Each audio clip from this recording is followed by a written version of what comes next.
Hi, Pensioner Prepper here. Let's have a look. Well, it says it's 23.4 degrees centigrade. It's a lovely day, with sun shining out here in Bulgaria and that. And well, the nights are pretty cold. It says it was minus 2.1 last night. So anyway, never mind. So, as with everybody else, as I look at it, I feel a lot better now the sun's out, rather than the dreary winter and rain and cold and that. It's still got cold nights, but that's fine enough. It's looking brighter. And as everybody else, I think, when the sun shines it's brighter, the mood lightens.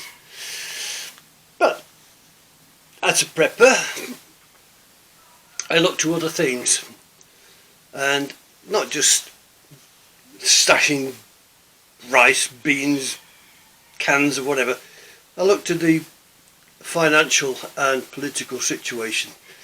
I could make comment, but there's enough negative comments that's, in my opinion, is quite bloody accurate nowadays to what's happening out there. But I'm also a historian by interest and by training, actually. So I look to the past to guide me, not to tell me what to do, just to guide me, give me some indications and that. Because obviously, as Beauty Mark Twain says, history does not repeat itself, but it certainly rhymes, and to some extent that's true. So I'm scratching my head. Just had my hair cut. The demon barber took the side off my face, and I had to stop her before she took the rest of the bloody beard off. The demon barber of Kozarovitz.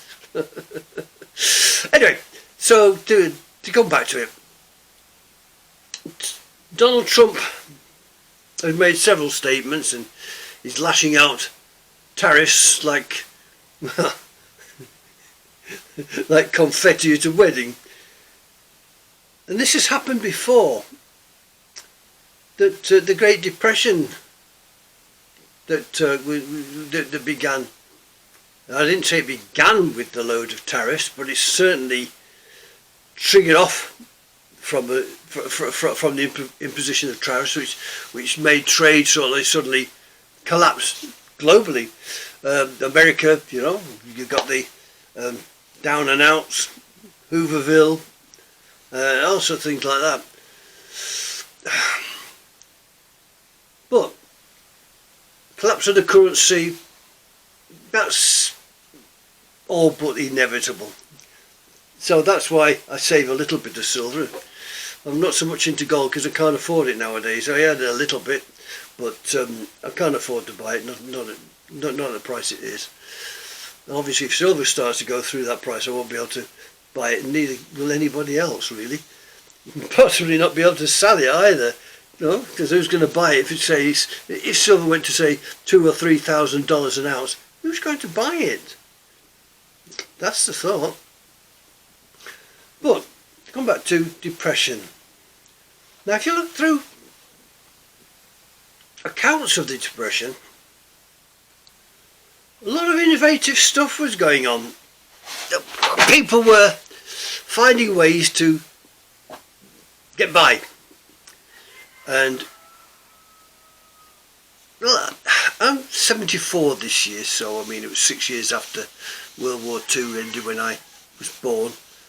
But in that time I've seen many changes, great works and things like that, industries rising and corporations rising, the incorporation of the European Union, and which began as the common market, which I still support.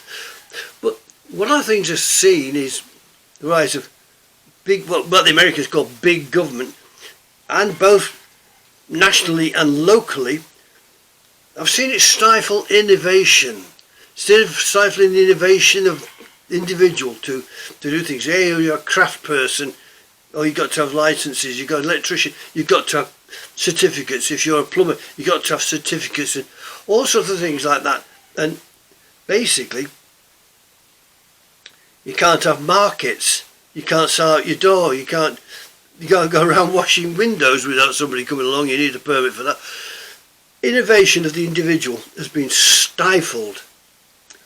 And as a historian, I know that most industries began with innovation of the industries and the individual and things like that.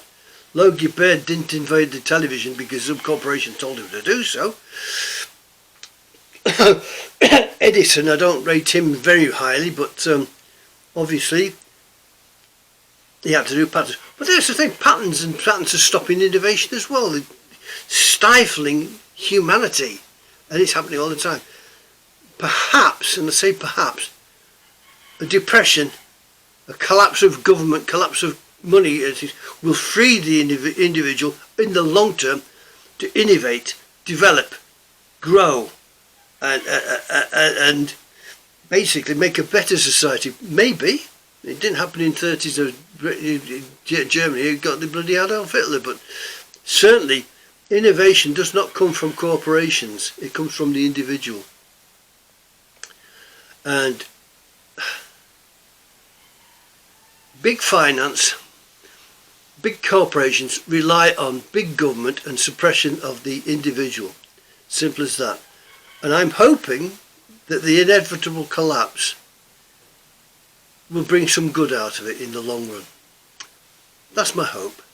So that's my feelings on the matter. So Pensioner Prepper, wishing you all a very good time and stay safe. Bye bye for now.